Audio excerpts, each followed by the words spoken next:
Assalamualaikum warahmatullahi wabarakatuh. Halo teman-teman semua. Jadi kenalin aku aku salah satu mahasiswi Prodi Analisis Keuangan Digital Universitas Islam Indonesia.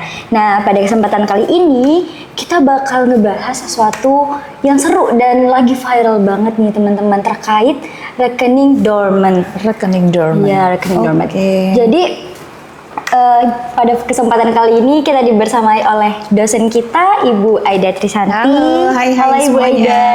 Halo saya. Halo Ibu. Nah teman-teman, jadi Ibu Aida ini merupakan salah satu dosen dari Prodi Analisis Keuangan Digital Universitas Islam Indonesia.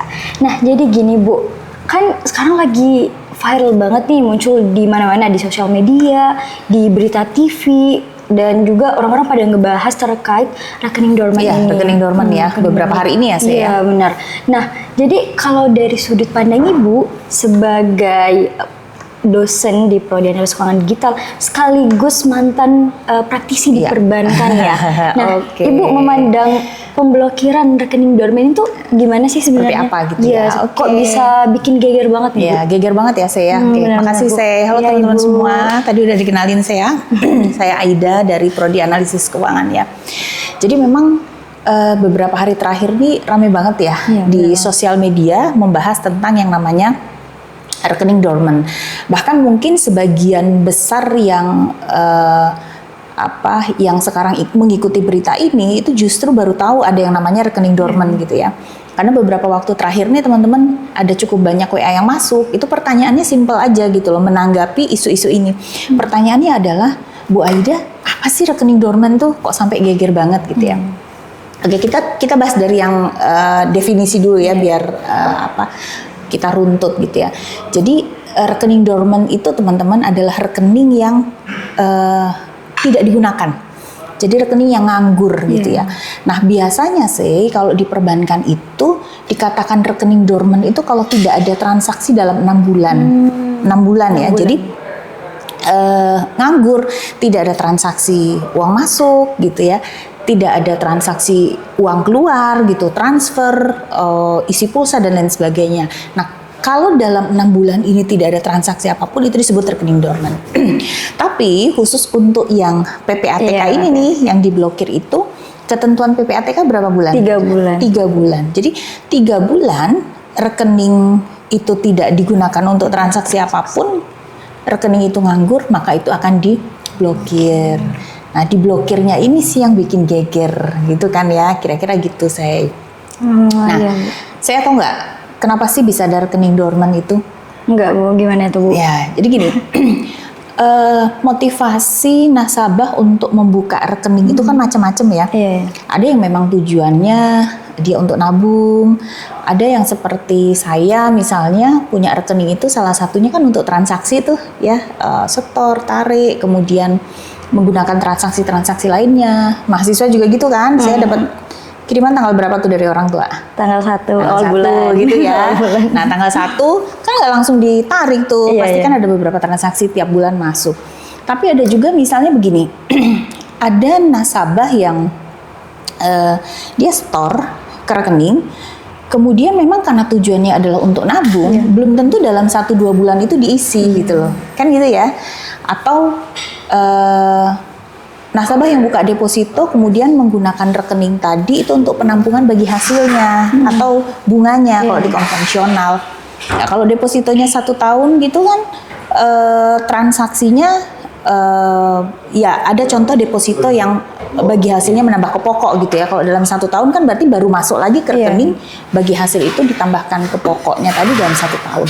Macam-macam ya, termasuk ada yang rekening haji misalnya. Kita buka rekening haji, ketika udah berangkat haji kan rekeningnya nggak digunakan gitu. Nah, jadi macam-macam nih rekening dormant tuh. Ada yang memang ketika buka terus dia udah nggak butuh lagi gitu kan, dipakai pembiayaannya lunas gitu. Buat apa lagi rekeningnya gitu kan? Jadi nganggur.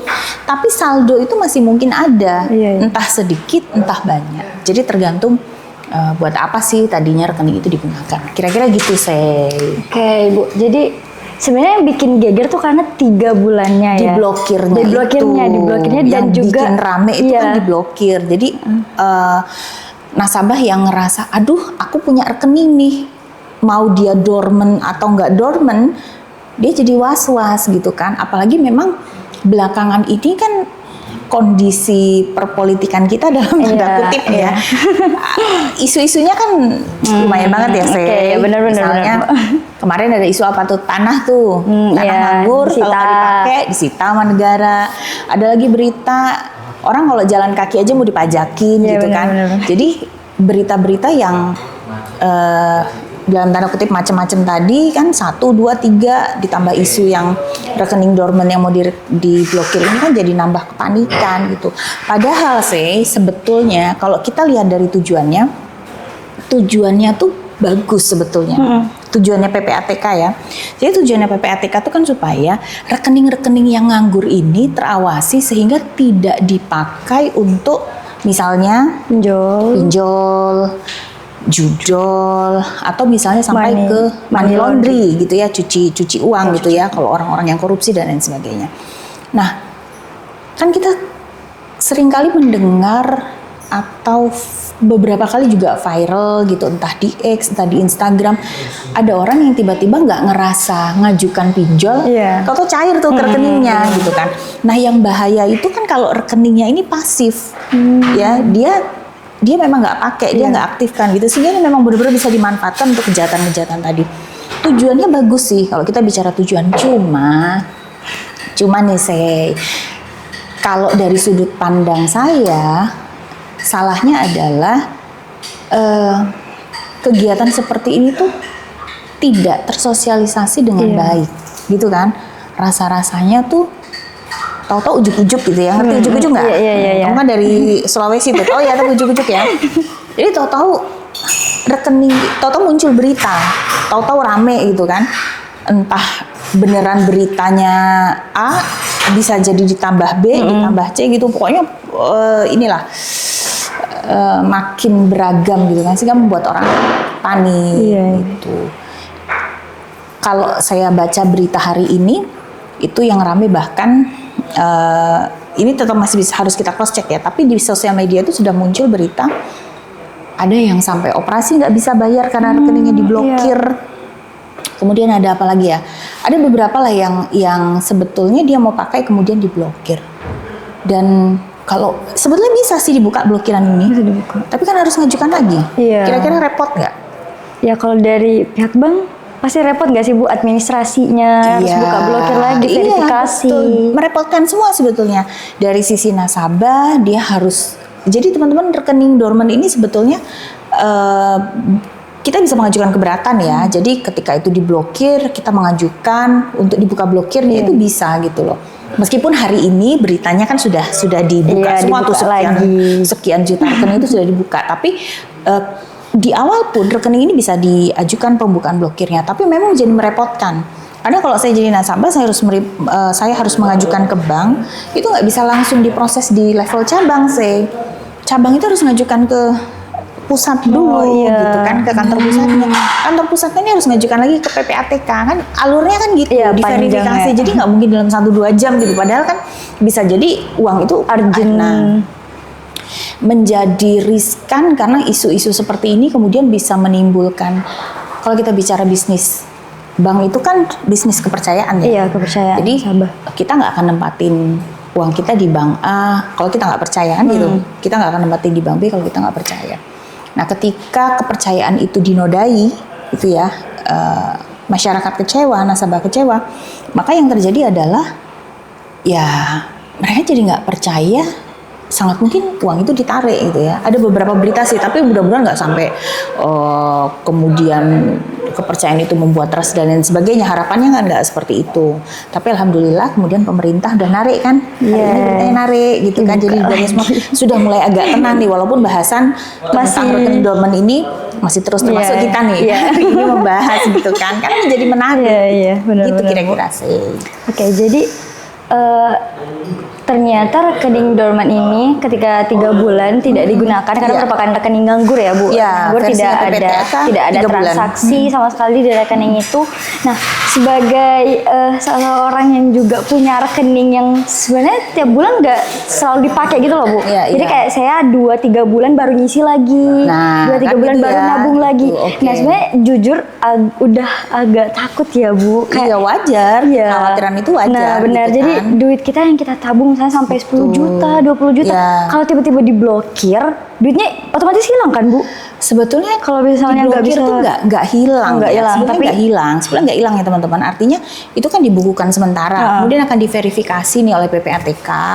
Kira-kira rekening ini nih benar apa enggak kan gitu ya? Dipakai untuk rekening-rekening yang dipakai untuk pinjol judol atau misalnya pencucian uang tadi, misalnya seperti itu. Kembali lagi, tapi ya mestinya nggak sampai ke sana sih, nggak perlu sampai ke sana. PPATK tuh strateginya aja sebetulnya bisa melakukan cara lain gitu kan, bukan dari pemblokiran ini, karena memang akhirnya jadi bikin trust issue, kemudian jadi bikin masyarakat khawatir, sampai akhirnya kan PPATK dipanggil Pak Prabowo kan, jadi dipanggil Pak Prabowo akhirnya semua selesai gitu. Tapi kalau nggak sampai dipanggil Pak Prabowo kan masyarakat akan gonjang-ganjing gitu loh. Ya. Bukan masalah 1 atau 2 jutanya, bukan masalah 10 atau 20 jutanya gitu, tapi ketika masyarakat menganggap bahwa dia jadi nggak percaya, dia jadi khawatir gitu, dampaknya kan jadi melebar kemana-mana gitu kan. Nah gini Bu, jadi karena memang mungkin dari beberapa nasabah memang sudah agak kepercayaannya sudah mulai memudar nih, mulai skeptis gitu ya. Saya juga nih, jadi sudut pandang saya nih, saya mau jadi ragu-ragu gitu kan. Menurut Ibu sebagai dosen analisis keuangan nih, kira-kira kalau kita punya duit 10 juta misalnya, 10 juta atau 20 juta, karena kita udah kurang percaya sama bank, 10 juta, 20 juta itu bagusnya gimana ini Bu? Di investasi gitu ya? Apa tabungan versi gimana nih yang lebih aman mungkin ya? Iya, sebetulnya gini. Instrumen investasi itu kan macam-macam ya. Jadi investasi itu nggak harus kita punya ratusan juta baru investasi ya saya ya.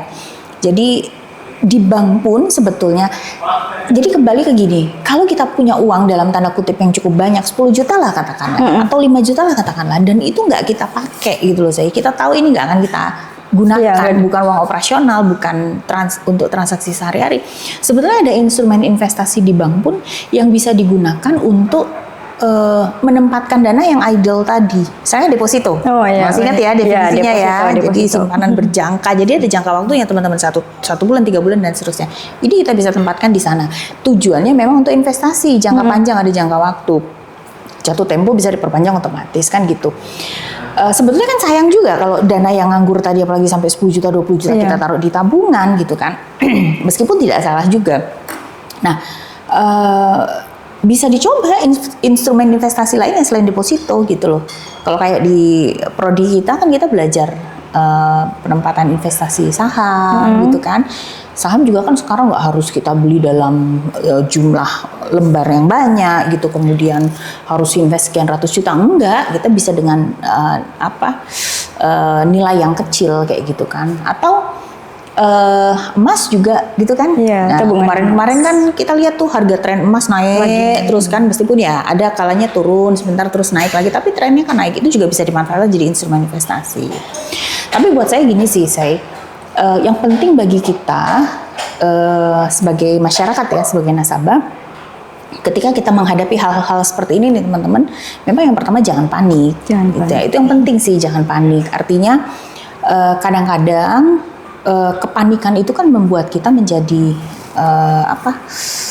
salah bersikap gitu ya. Kita bingung, kita panik gitu kan, terus uangnya kita marah-marah gitu ya, tensi jadi naik gitu ya saya gitu ya. Atau uangnya kita ambil tuh, kita simpen di rumah, taruh di bawah kasur, yang ada malah dimakan rayap gitu ya. Itu kan jadi lebih rugi lagi gitu kan.